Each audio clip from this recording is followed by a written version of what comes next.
صاحب ایمان ہونا، مسلمان ہونا، یہ اللہ تعالیٰ کی بڑی نعمتوں میں سے ہے۔ اور پھر یہ کہ آپ صلی اللہ علیہ وسلم کا امتی ہونا، یہ نور علی نور ہے۔ اسلام لانے کے بعد اسلامی تعلیمات کے لیے اور اسلام کے لیے دل کا کشادہ ہو جانا، اسلام کی تعلیمات پر عمل کرنے کے لیے ہر وقت تیار رہنا اور اپنے آپ کو اس کے لیے ہر وقت تیار رکھنا، یہ اس نعمت کی قدر ہے۔ اسلام ایک نعمت ہے اور اس کی قدر یہ ہے کہ اسلامی تعلیمات پر عمل کرنے کے لیے ہم ذہنی طور پر، جسمانی طور پر تیار رہیں۔ وہ صاحب ایمان جو اسلامی تعلیمات پر عمل کرنے کے لیے اس کا دل تنگی کا شکار ہو اور ادھر ادھر وہ راستے تلاش کرتا ہو، اسلامی تعلیمات پر عمل کرنے کے بجائے وہ خواہش نفس کی اتباع اور پیروی میں ہو،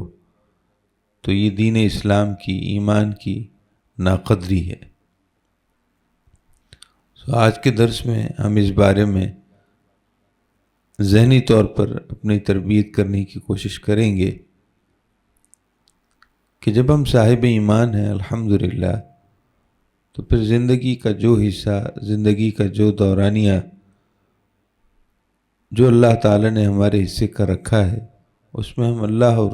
اللہ کے پیارے رسول صلی اللہ علیہ وسلم کی رضا کے مطابق زندگی گزاریں۔ حضرت سیدنا عبداللہ بن مسور الہاشمی صحاب رسول ہیں، وہ روایت فرماتے ہیں کہ رسول اکرم سرور دو عالم صلی اللہ تعالیٰ علیہ وسلم نے قرآن پاک کی یہ آیت تلاوت فرمائی۔ یہ سورہ الانعام کی آیت نمبر 125 ہے، سورۃ الانعام کی آیت نمبر 125۔ آپ صلی اللہ علیہ وسلم نے یہ آیت تلاوت فرمائی، فَمَن يُرِدِ اللَّهُ أَن يَهْدِيَهُ يَشْرَحْ صَدْرَهُ لِلْإِسْلَامِ وَمَن يُرِدْ أَن يُضِلَّهُ يَجْعَلْ صَدْرَهُ ضَيِّقًا حَرَجًا۔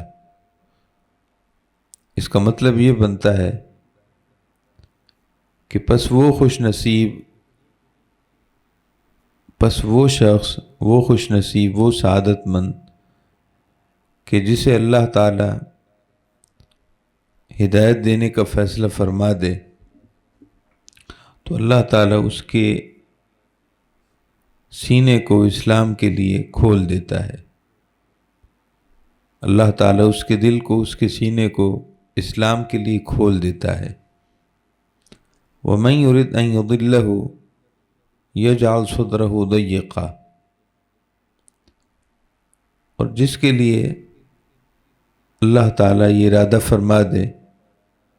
کہ اسے راہ حق سے دور کر دیا جائے، اور جس کے لیے اللہ تعالیٰ ارادہ فرما دے اسے راہ حق سے دور فرمانے کا، دور کرنے کا، اس کی بدعمالی کی وجہ سے،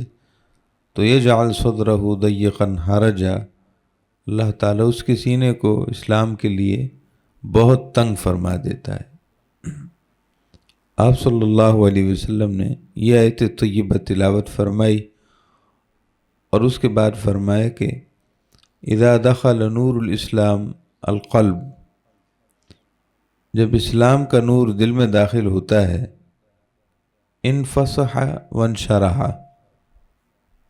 تو دل کشادہ ہو جاتا ہے، دل میں کشادگی پیدا ہو جاتی ہے، دل کی زمین کشادہ اور وسیع ہو جاتی ہے۔ آپ صلی اللہ علیہ وسلم نے حدیث پاک کے اس حصے میں آیت طیبہ کی جو تشریح ارشاد فرمائی ہے، اس کے تناظر میں یہ بات سمجھی جا رہی ہے کہ ہدایت اور ضلالت، ہدایت کا مطلب سیدھے راستے پر رہنمائی، اور دلالت کا مطلب یہ ہے کہ سیدھے راستے سے دور ہو جانا، سیدھے راستے سے دور ہو جانا، سیدھے راستے سے بہک جانا اور بھٹک جانا۔ تو ہدایت اور دلالت یہ اللہ رب العزت کی طرف سے ہوتا ہے، اور اللہ رب العزت کی طرف سے یہ سب کچھ ہے۔ تو اگر اسلام کے لیے اللہ رب العزت ہدایت دینے کا ارادہ فرما لے تو اسلام کے لیے، اسلامی تعلیمات کے لیے دل کشادہ ہو جاتا ہے، اور اسلامی احکامات بوجھ نہیں رہتے بلکہ وہ سکون بنتے ہیں۔ اسلامی تعلیمات پر عمل کرنے کے لیے دل کا کشادہ ہو جانا وہ یہ ہے کہ گرانی نہیں رہتی، بوجھ نہیں رہتا، بلکہ اس کی جگہ سکون اور طمانینت پیدا ہوتی ہے۔ اور خدا نخواستہ اگر دینی احکامات بوجھ لگنے لگیں، دینی احکامات خواہش نفس میں رکاوٹ سمجھے جانے لگیں، اور اسلامی تعلیمات سے صاحب ایمان ہو کر وہ اسلامی تعلیمات سے دور رہنا پسند کرنا چاہے اور اس کو اس میں زیادہ قرار وہاں ملے، تو اس کا مطلب یہ ہے کہ تنگی صدر اور حرج کا معاملہ ہے۔ اور یہ منافقین کی حالت تھی کہ وہ بظاہر کلمہ پڑھنے والے تھے، لیکن انہیں دینی اور اسلامی احکامات بوجھ لگتے تھے، خواہ وہ جہاد ہو، خواہ وہ دیگر معاملات ہوں، مالی انفاق کا معاملہ ہو، وہ ہمیشہ پیچھے پیچھے ہی رہتے تھے۔ انہیں یہ چیزیں تاوان اور گرانی اور بوجھ لگتی تھی۔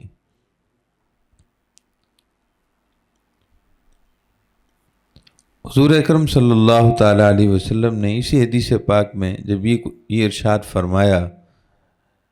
کہ اللہ تعالیٰ جب کسی کے لیے ہدایت کا ارادہ فرما لے تو اس کے دل کو کشادہ فرما دیتا ہے، اس کے دل کی زمین کھلی ہو جاتی ہے، اور اگر اللہ رب العزت اسے راہ حق سے دور فرمانے کا فیصلہ فرما دے تو اس کا دل تنگی کا شکار ہو جاتا ہے۔ تو صحابہ کرام نے پوچھا هل لذلك من علامت، یا رسول اللہ صلی اللہ علیہ وسلم، یہ شرح صدر کے لیے کہ دل کشادہ ہو گیا ہے، اس کی کوئی نشانی بھی ہے، اس کی علامت ہے؟ تو آپ صلی اللہ علیہ وسلم نے ارشاد فرمائے کہ جی ہاں، نعم، شرح صدر کی نعمت پانے اور اسلامی تعلیمات کے لیے وسعت قلب اور کشادگی قلب اس کی نشانی ہے۔ اور پھر حضور پر نور صلی اللہ علیہ وسلم نے 3 نشانی ارشاد فرمائی۔ التجافی عن دار الغرور، دھوکے کے گھر یعنی اس دنیا سے دل کا اچاٹ ہو جانا، دھوکے کے اس جہان، دھوکے کے اس گھر، دھوکے کے اس دنیا سے دل کا دور ہو جانا، دل کا بے مزہ ہو جانا، دل کا بد مزہ ہو جانا، یہ نشانی ہے۔ اور فرمایا کہ والانابۃ الی دار الخلود، اور ہمیشہ کے گھر یعنی جنت، ہمیشہ کے گھر، نعمتوں کے گھر، ابدی راحتوں اور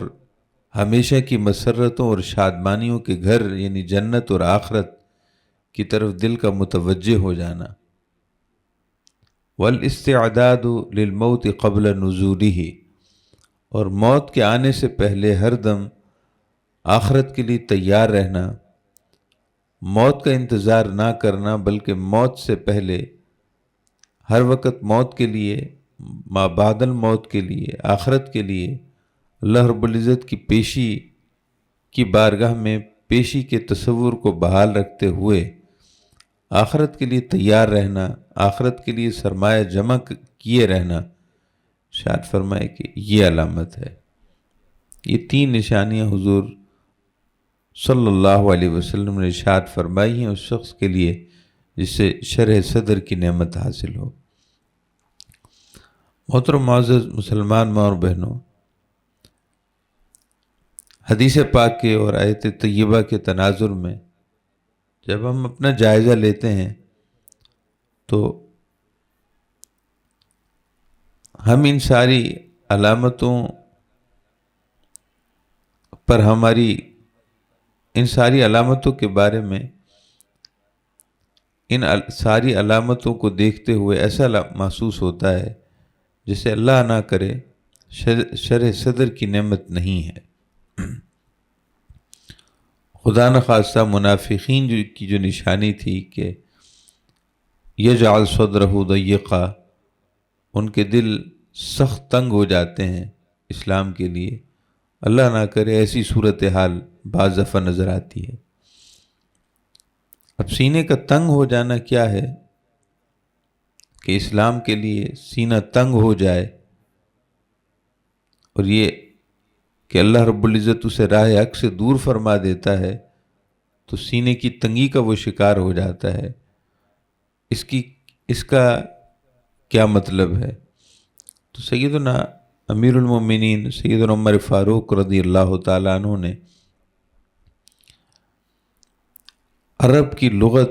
کے ایک ماہر کو اپنی بارگاہ میں بلایا، کیونکہ قرآن پاک فصیح عربی زبان میں نازل ہوا ہے اور عربی زبان بولنے والے مختلف قبائل ہوا کرتے تھے، جیسے کہ ہماری مادری زبانوں کی صورتحال ہے کہ مادری زبان بظاہر ایک بولی ہوتی ہے، لیکن اس میں کچھ علاقے ہوتے ہیں جو اس میں بہت زیادہ مہارت رکھتے ہیں، اور کچھ علاقے جو شہروں سے قریب تر ہوں ان میں دیگر زبانیں مکس ہو جاتی ہیں، سو وہ اصل زبان مادری زبان کہ وہ جو اصل کلمات ہوتے ہیں وہ روپوش ہو جاتے ہیں، مل جل جاتے ہیں، مکس ہو جاتے ہیں۔ تو اہل عرب کا معاملہ بھی یہی تھا۔ اہل عرب میں کچھ قبائل ایسے تھے جو فصیح عربی زبان بولتے تھے، قدیم عربی زبان، فصیح عربی زبان، اور وہ الفاظ جو بہت کم استعمال ہوتے ہیں عام طور پر، مگر ان کے ہاں وہ پرانے اور فصیح اور قدیم عربی زبان رائج ہوتے تھے۔ اور بعض قبائل وہ تھے کہ جن میں وہ قدیم عربی الفاظ آہستہ آہستہ ختم ہو گئے تھے، اور شہری زندگی کے مقابلے میں دیہی زندگی، گاؤں کی زندگی میں مادری زبان اپنی اصلی حالت پر تقریباً قائم رہتی ہے۔ تو سیدنا عمر فاروق رضی اللہ تعالیٰ عنہ نے ایک خاص قبیلے سے جو عربی زبان میں مہارت رکھتے تھے تو ان میں سے ایک شخص کو بلایا اور اسے ارشاد فرمایا کہ تم بتاؤ کہ عربی زبان میں ضیق حرج کا کیا مطلب ہے؟ ضیقاً حرجا، حرج کا کیا مطلب ہے؟ کہ اللہ پاک کا ارشاد ہے کہ جس کے لیے اللہ تعالیٰ راہ حق سے اسے دور فرمانے کا فیصلہ فرما دے تو اس کے سینے کو ضیق حرج بنا دیتا ہے، یہ حرج کا کیا مطلب ہے؟ تو وہ کہنے لگا کہ ہماری زبان میں، ہماری عربی فصیح زبان میں کئی درختوں کے جھنڈ کے درمیان میں، کئی درختوں کے اندر جو ایک درخت چھپا ہوا ہو، جہاں کوئی چرواہا نہ پہنچ سکے، جہاں کوئی پرندہ نہ پہنچ سکے، جس درخت تک کوئی چیز پہنچ نہ سکے، اس درخت کو ہم حرج کہتے ہیں۔ کئی درخت ہوں، کئی درختوں کا جھنڈ ہو، ایک ساتھ درخت ہوں، اور ان کئی درختوں کے درمیان میں جو درخت ہے، جس طرح کوئی چرواہا نہیں پہنچ سکتا، جس طرح کوئی پرندہ نہیں پہنچ سکتا، جس درخت تک کسی کی رسائی نہیں ہو سکتی، تو ارشاد انہوں نے عرض کی کہ اس درخت کو ہم حرج کہتے ہیں۔ سیدنا عمر فاروق رضی اللہ تعالیٰ نے ارشاد فرمائے کہ اللہ پاک نے بالکل حق اور سچ فرمایا ہے کہ منافق کی دل کی مثال اس کئی درختوں میں گرے درخت کی طرح ہوتی ہے کہ اس تک کوئی چیز اثر نہیں کرتی، کوئی نصیحت اثر نہیں کرتی، کوئی خیر اس کو متاثر نہیں کرتی، کوئی بھلائی کی بات اس تک نہیں پہنچ پاتی، اس کو جس قدر نصاحے اور جس قدر اسے اللہ اور اس کے رسول کی بات کی جائے، اسے آخرت کی طرف بلایا جائے، جب وہ گھرا ہوا ہے کئی پردوں میں اور کئی نفاق کے درختوں میں، وہ گرا ہوا دل ہے اس کا، وہاں کچھ بھی اثر نہیں کرتا۔ محترم معزز مسلمان ماں اور بہنوں، ہم سب کو اپنے قلبی حالت کا جائزہ لینا چاہیے۔ صرف نمازیں ہی کافی نہیں ہیں، بلکہ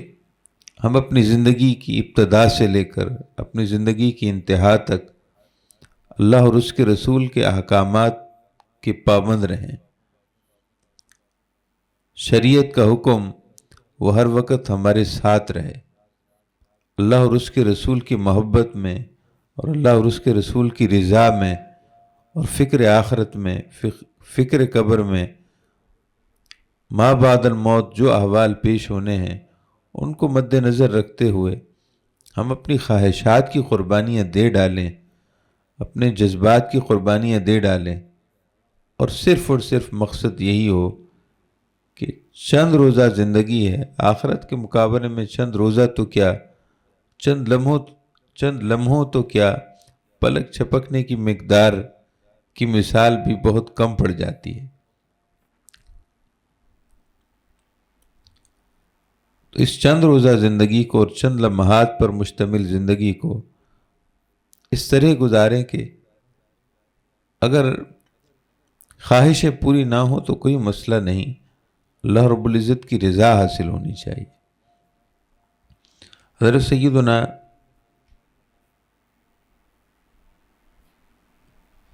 عبداللہ ابن عمر رضی اللہ تعالیٰ عنہما سے اور دیگر کچھ بعض صحابہ سے بھی مروی ہے کہ آپ صلی اللہ علیہ وسلم نے ارشاد فرمایا کہ اغتنم خمسا قبل خمس، 5 نعمتوں کی، 5 چیزوں کے آنے سے پہلے قدر کرو، 5 نعمتوں کی قدر کرو اس سے پہلے کہ دیگر 5 چیزیں ہو جائیں،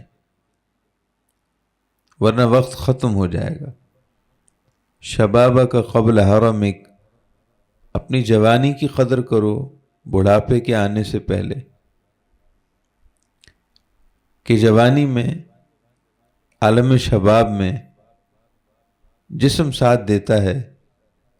عبادت میں، طاعت میں، بندگی میں دل جمعی رہتی ہے، بڑھاپے میں جسم ساتھ نہیں دیتے، بڑھاپے میں اعضاء کمزور ہو جاتے ہیں۔ تو زندگی کا جو جوبن ہے، زندگی کے سورج کی جو سپہر ہے، وہ انسان کی جوانی ہوتی، شباب ہوتا ہے، اور عالم شباب میں اللہ کا ہو جانا یہ بڑی سعادت مندی ہے۔ عالم شباب میں اللہ تعالیٰ سے دوستی اور اللہ تعالیٰ سے تعلق اور اللہ تعالیٰ سے محبت ہو جانا یہ صلحاء کی علامات میں سے،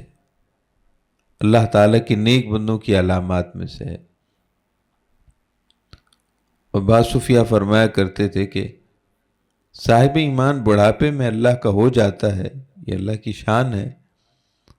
مگر اس سے بڑی کامیابی اور کمال یہ تھا کہ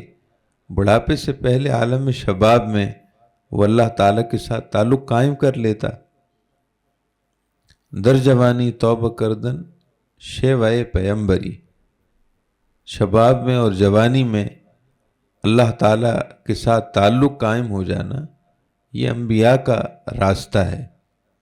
یہ انبیاء کرام کی سنت ہے، یہ ان کی اتباع اور کامل پیروی ہے کہ جب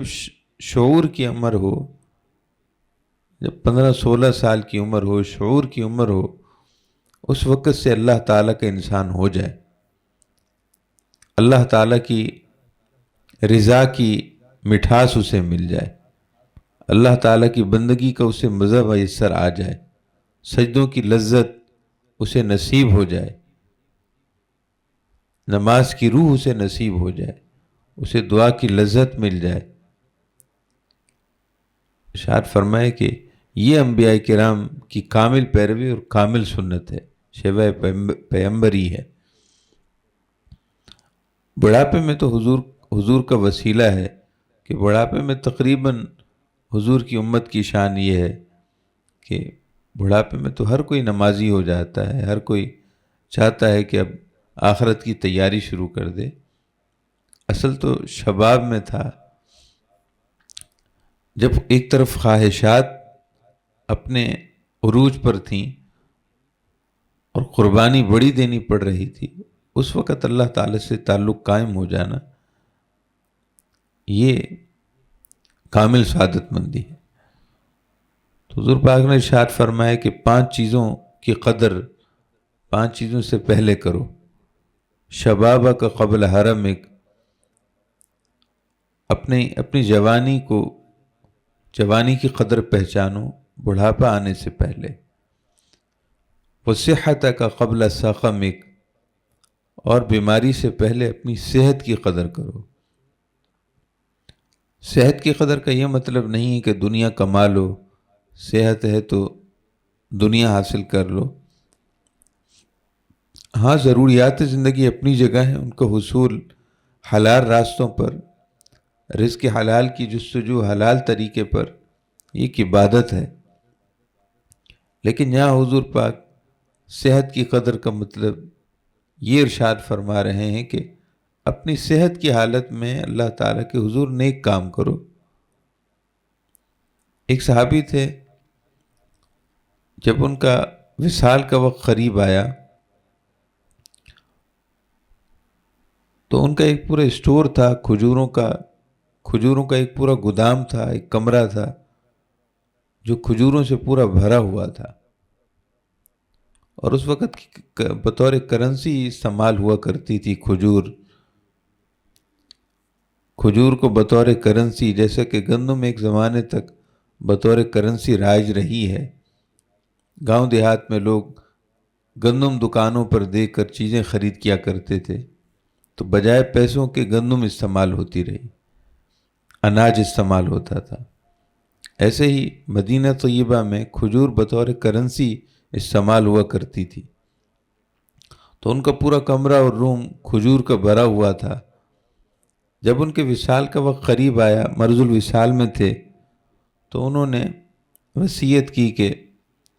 میری یہ ساری کھجوریں اللہ تعالیٰ کی راہ میں خیرات کر دی جائیں۔ یہ سارا کھجوروں کا گودام اور ذخیرہ میں اللہ رب العزت کی رضا کے لیے خیرات کرتا ہوں۔ نبی اکرم صلی اللہ تعالیٰ علیہ وسلم تک یہ جب بات پہنچی تو آپ نے ارشاد فرمایا کہ اس میں بڑا اجر ہے، بڑا ثواب ہے، انہوں نے اپنا اتنا قیمتی مال اللہ رب العزت کی رضا کے لیے خیرات کر دیا ہے۔ لیکن اگر یہ اپنی صحت کی حالت میں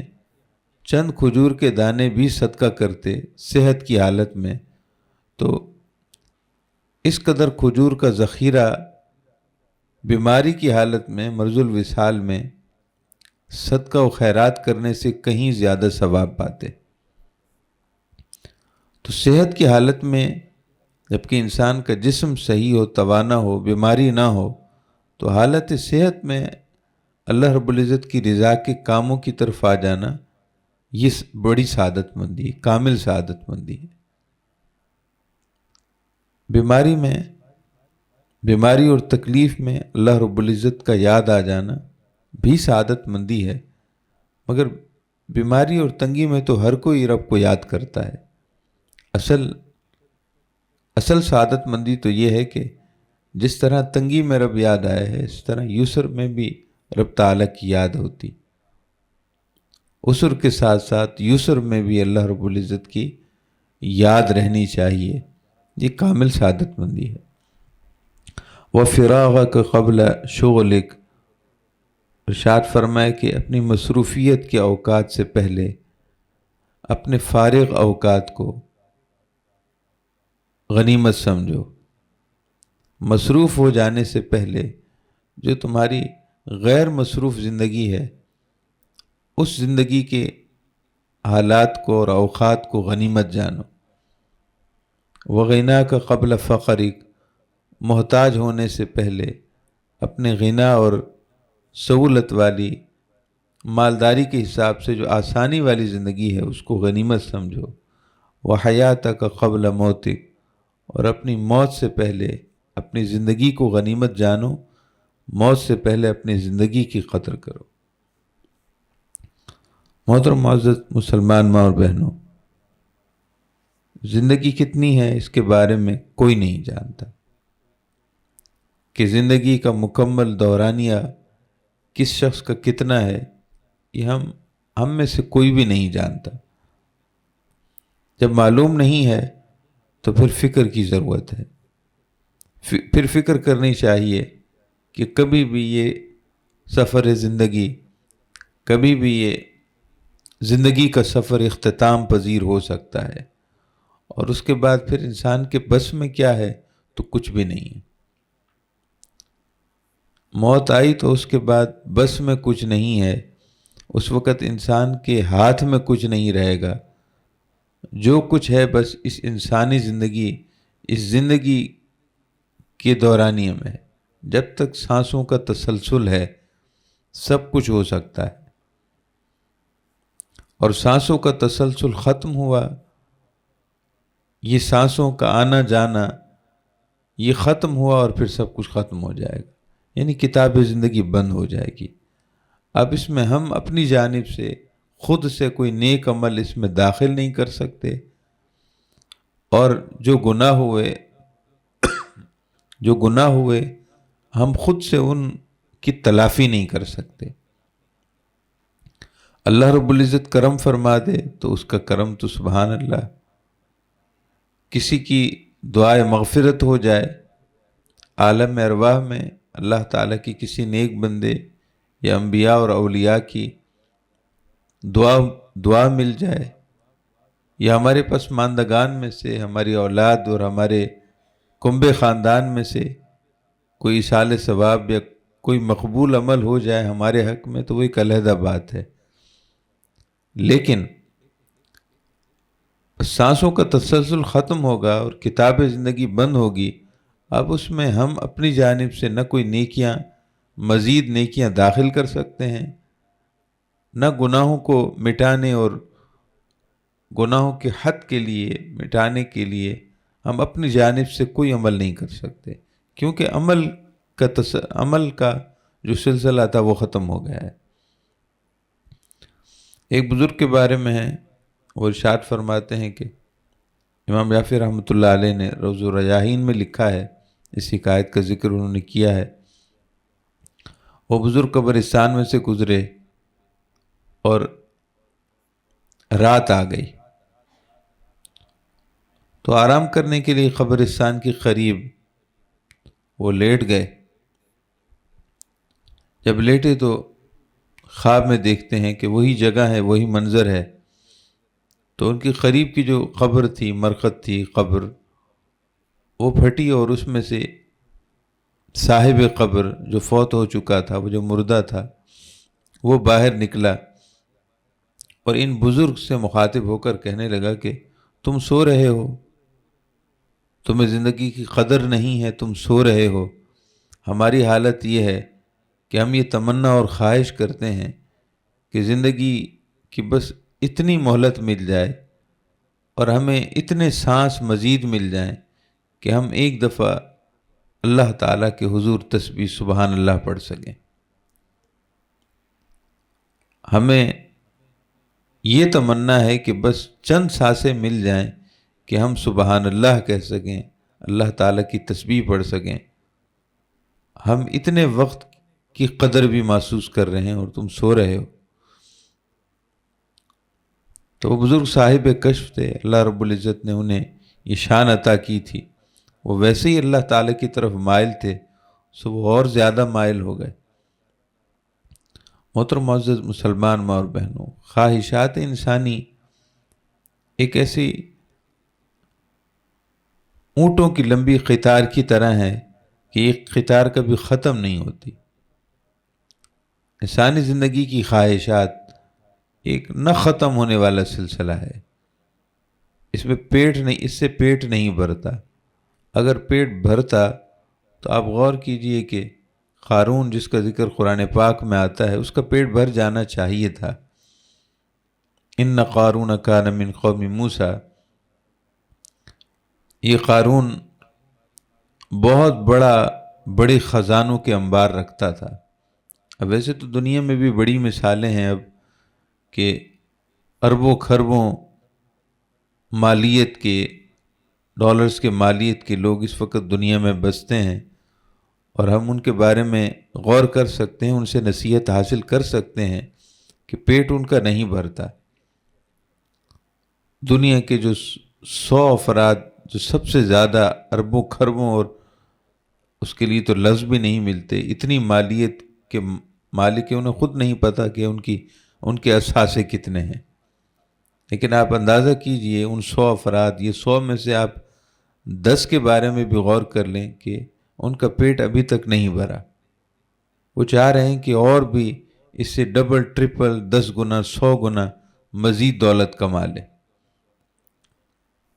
تو قارون کا ذکر اس لیے ہو رہا ہے کہ قرآن پاک میں اللہ تعالی نے قارون کی مثال دی ہے کہ اس کے پاس کتنے خزانے تھے۔ اللہ پاک کا ارشاد ہے کہ وَآتَيْنَاهُ مِنَ الْكُنُوزِ مَا إِنَّ مَفَاتِحَهُ لَتَنُوءُ بِالْعُصْبَةِ أُولِي الْقُوَّةِ، قارون کے پاس اتنے خزانے تھے کہ ان خزانوں، وہ خزانے جہاں مکفل تھے، وہ خزانے جہاں اس کے محفوظ تھے، اس کے تالوں کی چابیاں اٹھانے کے لیے خدام، خادموں کی ایک پوری جماعت تھی، ایک پورا گروہ تھا جو صرف اس کی چابیاں اٹھاتے تھے۔ جن گوداموں میں خزانے رکھے تھے ان پر لگے تالوں کی چابیاں اٹھانے کے لیے ایک پورا جتھا، گروہ، خدام کی ایک پوری ٹیم تھی جو اس کی چابیاں اٹھاتی تھی۔ اتنے خزانے تھے اس کے پاس، لیکن کیا اس کا پیٹ بھر گیا؟ قرآن کا ارشاد یہ ہے کہ فَبَغَى عَلَيْهِمْ، اس نے ظلم اور زیادتی کی، اس کا خزانوں سے پیٹ نہیں بھرا۔ سیدنا موسیٰ کلیم اللہ علیہ السلام نے صرف اسے اتنا ہی فرمایا تھا کہ اس میں جو اللہ کے بندوں کا حق ہے، یعنی جو زکوٰۃ فرض تھی آپ کی شریعت کے مطابق،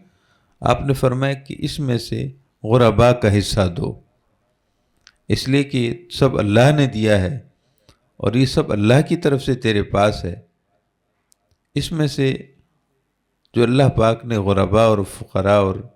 اپنے بندوں کا حق رکھا ہے، وہ فرضی زکوٰۃ دو، اس کا حق دو۔ تو وہ کہنے لگا کہ میرا مال ہے، میں اپنی مرضی سے خرچ کروں گا، آپ کی مرضی سے تو خرچ نہیں کروں گا، میری مرضی دوں اور میری مرضی آئے گی تو نہیں دوں گا، میں اپنے مال میں سے دوسروں کو کیسے دے دوں؟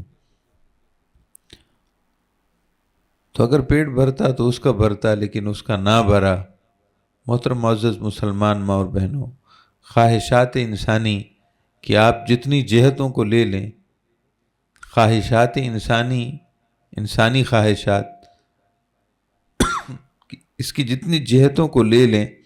کسی بھی جہت میں آپ کو بہت بڑی بڑی مثالیں ملیں گی، ان کا پیٹ نہیں بھرا۔ اقتدار کا نشہ، حکمرانی کا نشہ، لوگوں پر سلطنت اور سربراہی کا نشہ، اس کی بڑی مثال نمرود کی ہے، جو سیدنا ابراہیم خلیل اللہ علیہ السلام کے زمانے بعثت میں تھا۔ اتنی بڑی سلطنت کا مالک تھا، کہتے ہیں کہ پوری دنیا کا بادشاہ تھا وہ نمرود۔ اس وقت آبادی بھی اتنی نہیں تھی، اور اللہ تعالی نے اس کو اتنی سلطنت اور بادشاہی دی تھی کہ وہ اتنا متکبر اور انا کا شکار ہو گیا تھا کہ اپنے آپ کو خدا کہتا تھا، اور لوگوں کو اپنے لیے سجدے کرواتا تھا۔ کوئی بھی اس کے پاس جاتا تو اس کو سجدہ کرے اور بعد میں بات کرے، اور عام لوگوں کی تو اس تک رسائی تھی بھی نہیں، عام لوگ اس تک پہنچ بھی نہیں سکتے تھے۔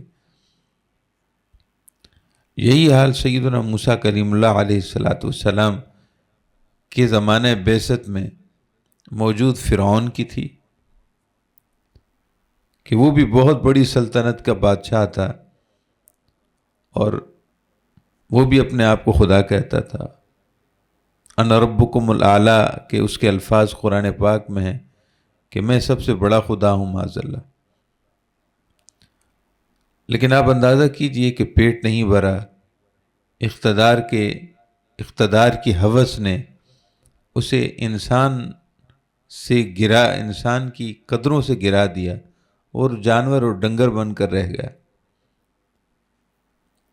کسی کو روپے پیسہ جمع کرنے کی خواہش ہے تو یہ کبھی خواہش ختم نہیں ہوتی۔ انسان کہاں سے شروع ہوتا ہے اور کہاں تک چلا جاتا ہے، اگر وہ پیچھے مڑ کر دیکھے تو وہ اپنی اس خواہش کو پورا کرنے میں بہت کچھ جمع کر چکا ہوتا ہے، لیکن پھر بھی ہوس ختم نہیں ہوتی۔ کسی کو اچھا گھر بنانے کی خواہش ہے تو 1 نہیں 2 نہیں 4 نہیں 10 گھر بنا دیے،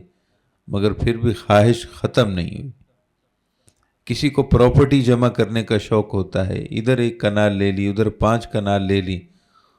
اس شہر میں پراپرٹی بنا لی، 1 سے 2 اور 2 سے 4 اور 4 سے 8۔ شروع میں تو اس نے یہی سوچا تھا کہ بس یہ 1 پلاٹ کر لوں تو پھر ہو جائے، میرا کام بن جائے گا، لیکن اس نے 1 کی جگہ 10 گنا بڑھ کر اس طرح کی 10 چیزیں خرید کر لیں، لیکن وہ اب چاہ رہا ہے کہ مزید 10 ہو جائے۔ خواہش، انسان کی خواہش کا پیٹ کبھی نہیں بھرے گا۔ حدیث پاک میں ہے، آپ صلی اللہ علیہ وسلم نے ارشاد فرمایا کہ یحرم ابن آدم، انسان بوڑھا ہو جاتا ہے، الا اثنتان، مگر 2 چیزیں بوڑھی نہیں ہوتی۔ انسان کی 2 طبیعت کی 2 خصلتیں بوڑھی نہیں ہوتی، یہ بڑھتی ہی رہتی ہیں، اور یہ ایسے رہتی ہیں جیسے کہ جوانی ہو۔ انسان عمر کے حساب سے ڈھل جاتا ہے، لیکن حرص رکھنے والے انسان کا حرص نہیں بوڑھا ہوتا، بلکہ وہ جوان ہی رہتا ہے۔ الحرص علی المال، الحرص علی العمر، حضور پاک کا ارشاد ہے کہ 2 چیزیں انسان کی عمر کے ساتھ نہیں ڈھلتی، بلکہ جوانی رہتی ہیں۔ حریص انسان، ایک حریص انسان کا مال کا حرص اس کا بوڑھا نہیں ہوتا، وہ مال کا حرص بڑھتا ہی رہتا ہے۔ اور دوسرا عمر کا حرص، وہ عمر کے آخری حصے تک پہنچ جاتا ہے، مگر پھر بھی موت کو اپنے قریب نہیں سمجھتا، وہ سمجھتا ہے کہ ابھی تو مجھے اور زندگی گزارنی ہے۔ یعنی وہ اپنے جسم کو نہیں دیکھ رہا ہوتا کہ جسم تو آہستہ آہستہ ڈھل رہا ہے، مگر اس کے باوجود اس کی غلط فہمی یہ ہے کہ وہ یہ سمجھ رہا ہے ابھی تو کچھ اور جینا ہے مجھے، ابھی میری زندگی لمبی پڑی ہے، ابھی مجھے گزارنی ہے زندگی۔ حالانکہ فزیکلی اعتبار سے، ظاہری اعتبار سے اس کے جسمانی معاملات اور دیگر امور وہ اس بات پر شاہد ہیں کہ عمر کا طویل حصہ گزر چکا ہے، اب قلیل حصہ باقی ہے، لیکن وہ قلیل کو قلیل سمجھنے کو ذہنی طور پر تیار نہیں ہے، اس لیے کہ اسے مزید خواہش کی حرص ہے۔ محترم معزز مسلمان ماں اور بہنوں، یہ انسانی طبائع کی کمزوریاں ہیں جو آپ صلی اللہ تعالیٰ علیہ وسلم نے ہمیں بتائی ہیں۔ یہ عقل مندی کی نشانیاں نہیں ہیں، یہ نادانی اور ناسمجھی ہے۔ امام سمرقندی رحمۃ اللہ علیہ نے تنبیہ الغافلین میں کسی حکیم و دانا شخص کا یہ قول ذکر فرمایا ہے۔ وقال الحکیم، کسی حکیم و دانا کا یہ قول ہے کہ ثلاثۃ لیس للعاقل ان ینساہن، عقل مند کے لیے 3 چیزوں کو بلانا مناسب نہیں ہے۔ عقل سمجھ رکھنے والے کو چاہیے کہ وہ 3 چیزیں فراموش نہ کرے، 3 چیزوں کو کبھی نہ بھلائے۔ فناء الدنیا، دنیا کا ختم ہو جانا، وتصرم احوالها، اور مسلسل دنیا کے حالات کا بدلتے رہنا، دنیاوی معاملات اور چیزوں کو دیکھے کہ ہر چیز وہ پرانی ہوتی ہے، پرانی ہونے کے ساتھ بوسیدہ ہوتی ہے، پھر ختم ہو جاتی ہے۔ دنیا کی احوال کی ان چیزوں پر غور کرے۔ اس کے سامنے ایک درخت ننھے پودے کی صورت میں لگا تھا،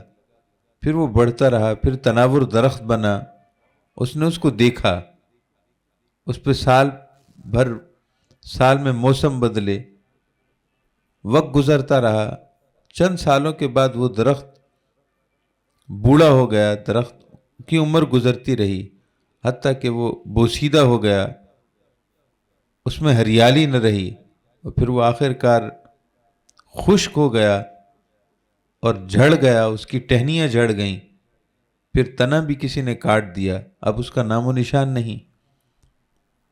کئی درخت ہم نے اور آپ نے دیکھے کہ کبھی تھے اور کبھی نہیں ہیں۔ پہاڑوں کی مثالیں لے لیں، بڑے بڑے پہاڑ ہوتے ہیں، آہستہ آہستہ ان کی مٹی جڑتی ہے اور پھر نام و نشان بھی پہاڑ کا نہیں رہتا۔ ایسے دنیا میں کئی پہاڑی سلسلے تھے